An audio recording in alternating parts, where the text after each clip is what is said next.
Buying a home can feel overwhelming, especially when you're not sure who to trust.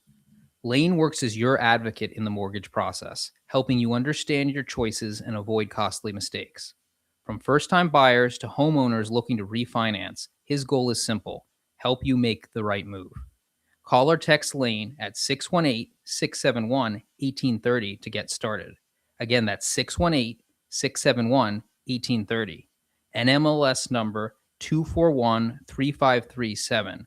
Edge Home Finance, NMLS number 891464. Equal housing lender. Now on to the episode.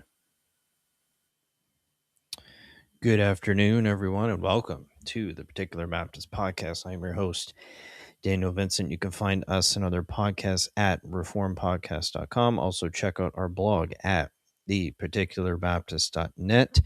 And for our monthly shout out to our Petty France Church patrons, Stephen, Kyle, Sammy, Federal Theology, David, thank you so much for your continued support of the ministry. And if you want to join them as patrons, this is a great way to help us to continue what we do and even get you some extra content. For example, if you join the Kiffin tier higher, you're able to get access to bonus episodes, which I try to put out. And then the Petty France Church tier members, they get monthly shout outs like I just did here, in addition to bonus episodes and other perks. So it's a great way to support our ministry, help us to continue to get you guys good quality episodes and support us. And you guys get some stuff too. So join us, patreon.com/the particular Baptist. You can join one of our tiers there, or even your own custom tier if you wanted to give a custom amount. There's currently no quote unquote perks with that. There's just 3 that we have there that have the specific perks listed with it. But head on over there, check out what we have. Patreon.com/the particular Baptist to join the crew. All right. Another episode in line with this theme of providence. And this really wasn't, this whole theme of providence as it relates to the episode wasn't necessarily the plan, but, you know, as I was mulling around different things to talk about and doing some research on how to, you know, what do I, sometimes I run into these brain blocks of what in the world am I going to talk about? And, you know, just as I was researching, these came up, things related to providence, things related to providence. So last week we talked about prayer and God's providence. Why pray as a Calvinist? You know, if we have this understanding that God controls everything, why in the world do we pray? I hope that was helpful. But today, looking at why does God ordain suffering, and then kind of a tongue-in-cheek, I guess, pickup line, right? And why that's good for you, right? Or why that's benefit for you, and why that's a good thing is what I put on there.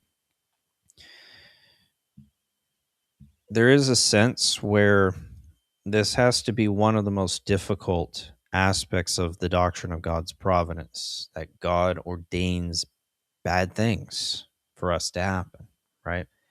And I think to just our general human ears, that is harsh. It's not something we like to hear. And many people even reject Calvinism because of this very thing. I mean, even with Leighton Flowers, you see one of the things that he goes on about is like, God ordains rape and things like that. And he balks at that. He just can't fathom that God would ordain something so heinous. And of course, it's not, you know, the only conclusion that you can come to in a worldview like that is that man somehow has the power of God and can be the first cause of things and blaspheme God in that way, which is unacceptable. So that can't be true. Not to mention, when we're talking about these things, he's misunderstanding what God ordaining things means in different ways. Good things versus bad things. There's a different understanding of how things are ordained based on the nature of God. But of course, he doesn't talk about things like that because, you know, that would be that would require you to actually think through these issues and not just emotionally write them off because you don't like what is actually being taught. And that leads me to my next point. We don't get to hide parts of the Bible simply because it's not comfortable. And that's something I think that, we as humans are going to struggle with, is because we do not like those things. They're uncomfortable.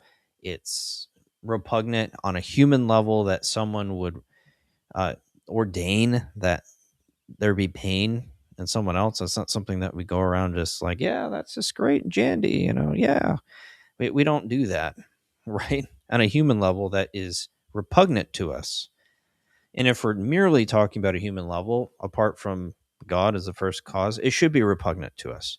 But now that we're factoring in God, that's a completely different discussion that we have to think about. But when we're talking about these things, we can't hide the parts of the Bible simply because it's not comfortable. If we truly love God more than ourselves, we will desire to submit to his will, even if it costs us. That's something we have to remember. It is everything. We sacrifice all.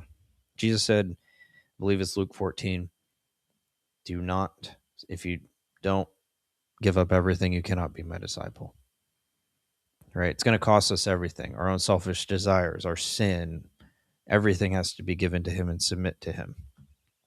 So that means that we need to have an understanding that we're going to obey the word of God and submit to what it reveals, even if it's something we don't like, even if it's something uncomfortable, even if it's something that hits close to home. We must submit, because at the end of the day, we don't live for ourselves. We don't live for those around us. We live for God as the highest good. Otherwise, we are committing idolatry, right? If we're doing something good toward something of a lesser good, which is something creature like us, then we are making that thing, that created thing, on par with God, because he's the only one who should ultimately have that good directed toward him, right? So we're committing idolatry. We're violating Romans 1, first and second commandments, all those things. So we must be willing to submit to what the scriptures say, even if it's difficult, even if it makes us grit our teeth. We are to submit to what the scriptures say. So, point is, wherever we land on the issue, it must be in accordance with what God has said, which will be in line with his character. And again, that many times the doctrine of providence is zealously, I'm telling you, this is one of the areas where people get very passionate in their rejection and just utter hatred of God, is when it comes to the doctrine of providence and suffering. People just, they don't want anything to do with that. They don't give any thought but to themselves. It's a selfish desire, unfortunately, because they're not caring about God. They're caring about themselves more than the Lord. Again, that's idolatry. So rather than submitting to the will of God, these people lash out in anger rather than seeing that God's providence actually provides us with incredible comfort where there would be none otherwise.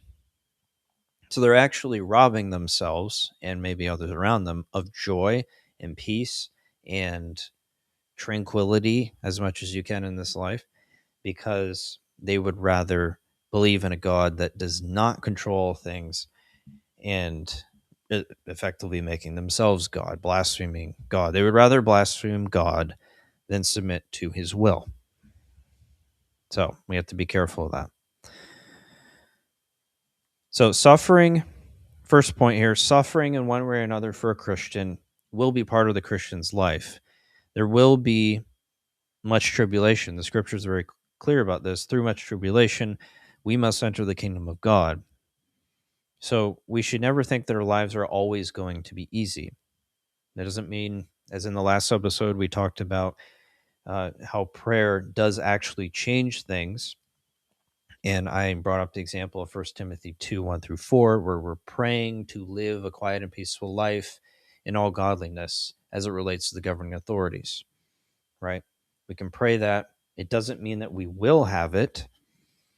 And historically, Christians have not had quiet and peaceful lives as it relates to the government. but we strive to do that. We're commanded to do it. And God does, as in the modern era in the Western world, give Christians a tremendous amount of peace and quiet. And we can be thankful for that. We should pray that that would continue. And also that these other things happening in the world do not disturb those quietness. As people rule and as people carry out government operations, we should pray for those things. But we should never think that our lives are always going to be easy. There's nothing wrong with pursuing ease and better lives in as much as it's biblical, but we're never promised that, and we should never be completely disappointed when we don't get it, right? We can ache for a peaceful life and a quiet life and a life of more ease. That's fine, but we're never guaranteed that. And actually, biblically, hardship and suffering is used for our growth in the Lord.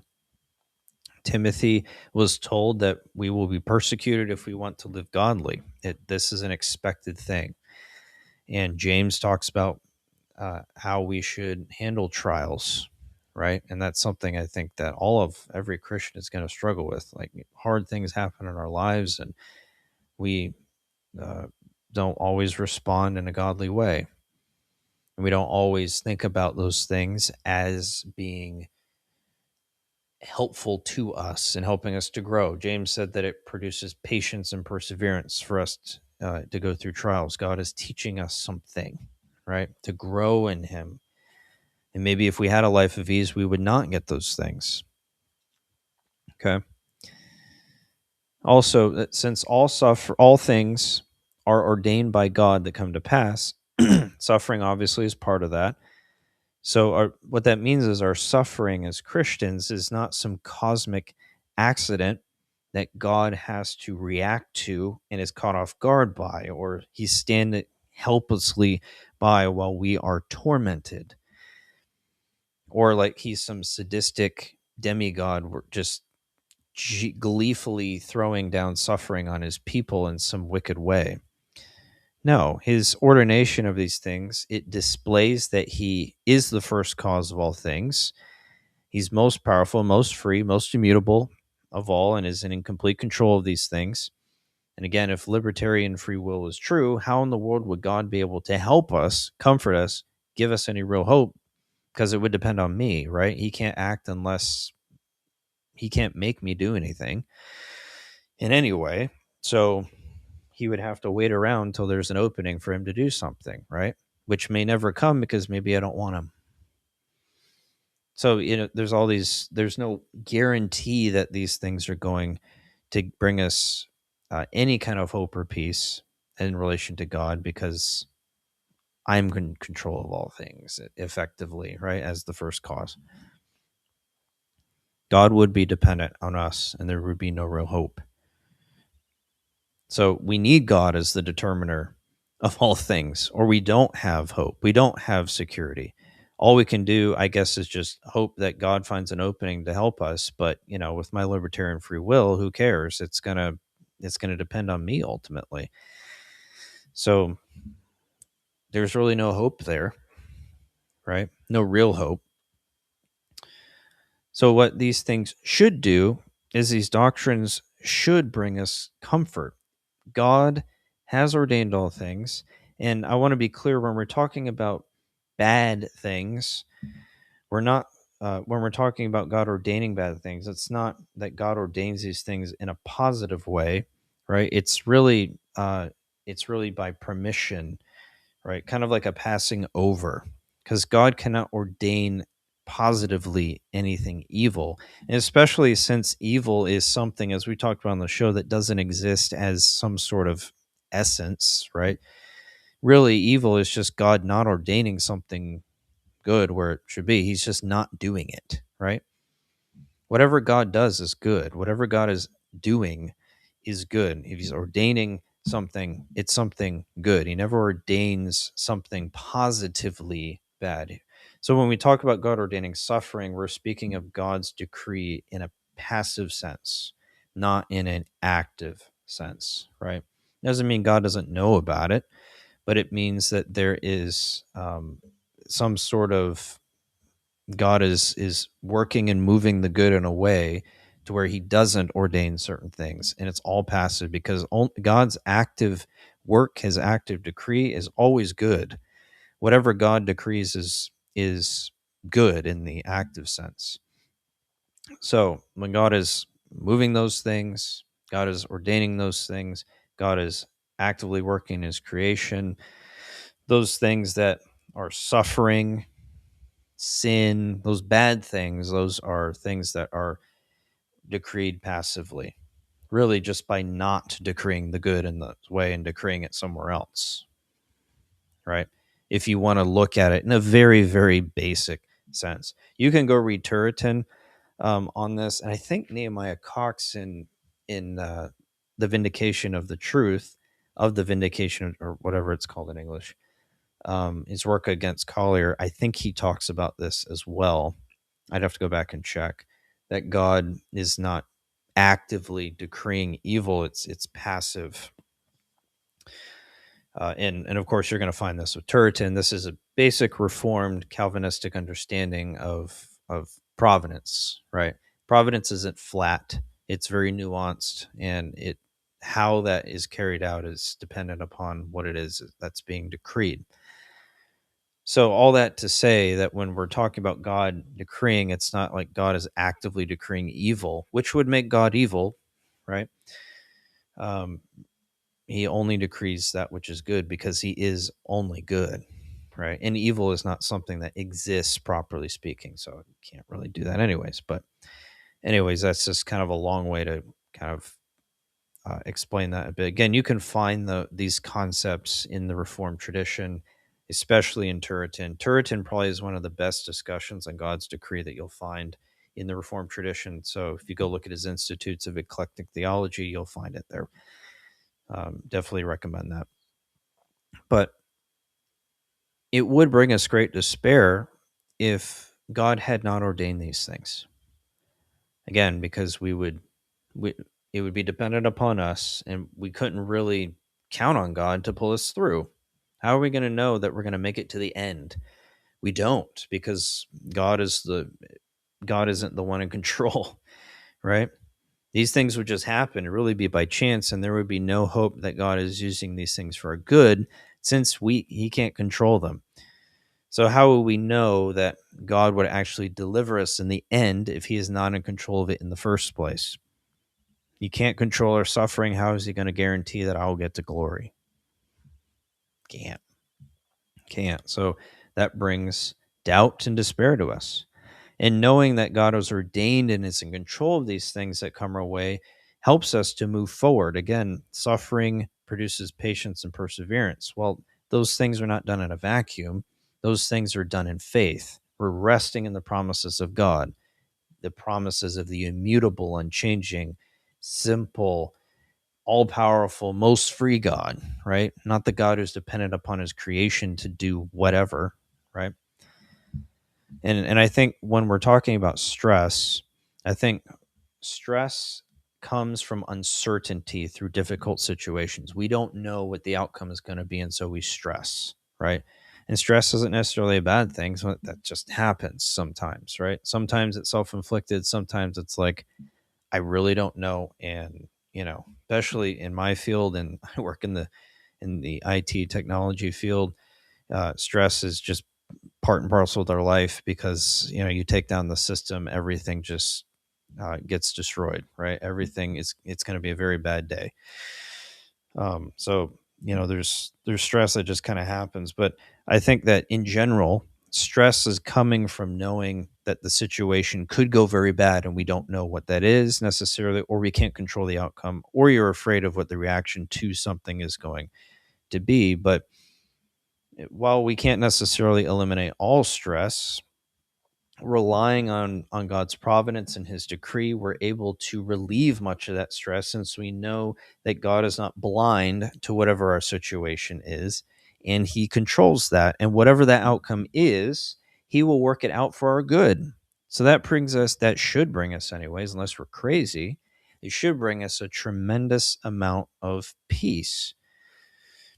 Tremendous amount of peace, even in these things. And that doesn't mean we're just going to snap out of it, or even if we're grieving, maybe a loved one passed away, or we received a diagnosis for some major health issue. It doesn't mean those difficult consequences of those situations are going to go away, but it will help us to be able to bear under those hard providences, because we know that this is not the end, and we know that all is not lost, that our God knows these things and he helps sustain us, even down to silly things like that might happen at work, or even down to silly things that might, relatively silly, I guess, that might happen, at home in everyday life. These things are not outside of his control.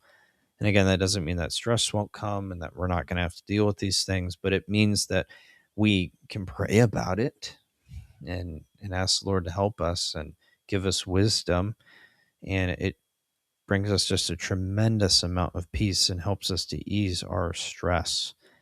He will work these things out for our good. And I think one thing I've learned, maybe even more so over the past year, it also helps to give ourselves the will of God in these things, so that even if the outcome is not what we want or what we hope for, we are prepared in our minds to deal with it, especially since God is controlling all of these factors of our lives anyways. So having this understanding that, okay, Lord, I prayed for this. Lord, I want this. Lord, I'm under a lot of stress. Lord, I'm suffering in whatever way, this trial. Please help me to submit to your will. We should mentally prepare for the worst, so to speak, because we're not expected to always have a good outcome to whatever the situation might be. And we should be willing to be like Job, the Lord giveth and the Lord taketh away. Blessed be the name of the Lord. Right? There's a submitting to the will of God that we should have. And as Christians, we are we're in Jesus Christ, and that gives us a lot of hope and a lot of confidence. Hansard Knowles, who was one of the signers of our confession, he wrote a really, really good work. You can find it free online. It's called Christ Exalted. I'd highly recommend it. This is from page 3. He said, quote, Christ is the bread of life to believers. He is the spiritual meat and drink of their souls who believe in him, that they that eat him shall live by him. All that spiritual nourishment and soul refreshment which believers have in promises, duties, ordinances, etc., is from Christ, whose flesh is meat indeed, and his blood is drink indeed.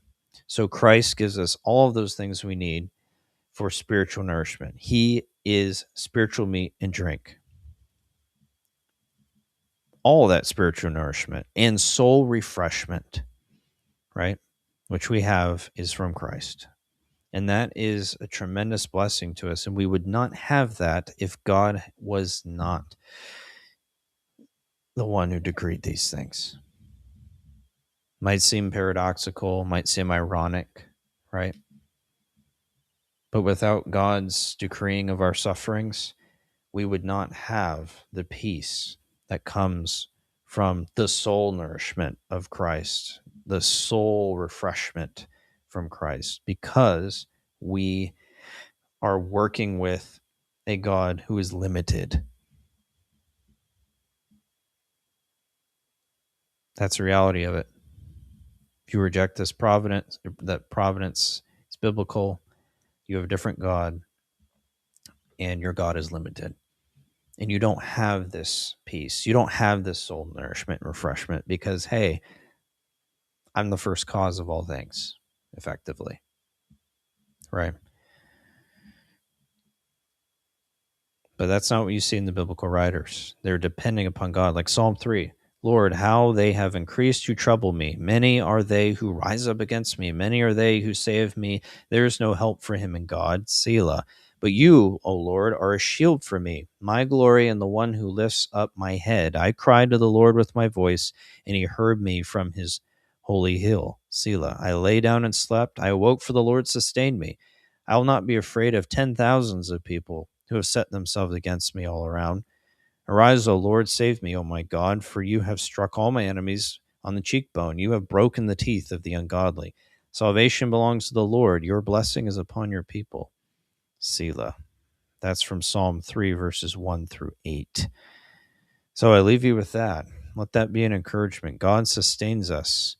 We sleep in peace because God sustains us and we're not afraid, right? There is help in us. Even David, who was probably one of the most brave men that ever lived and had tremendous trust in God, struggled with stress and anxiety. And he talks about this. I'm distressed. My enemies are around me. They're always coming around me. They're always attacking me.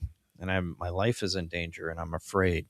Then he remembers his God and rests in his providence, that God will sustain him. And so he can sleep peaceably. Even with 10,000 enemies around him, he can sleep peaceably because God sustained him. So that should be a tremendous comfort to us as we are going along in our Christian life and the hardships that come our way. God is there to help us. Anyways, I hope everyone has a great weekend, and I hope this was a blessing to your soul. Take care. Thank you for joining the Particular Baptist Podcast. Be sure to follow us on Twitter at The Particular B and subscribe to us on YouTube, where you can find more of our podcast content. Also, check out our blog at theparticularbaptist.net. And if you'd like to support our ministry, become a patron today at patreon.com/theparticularbaptist.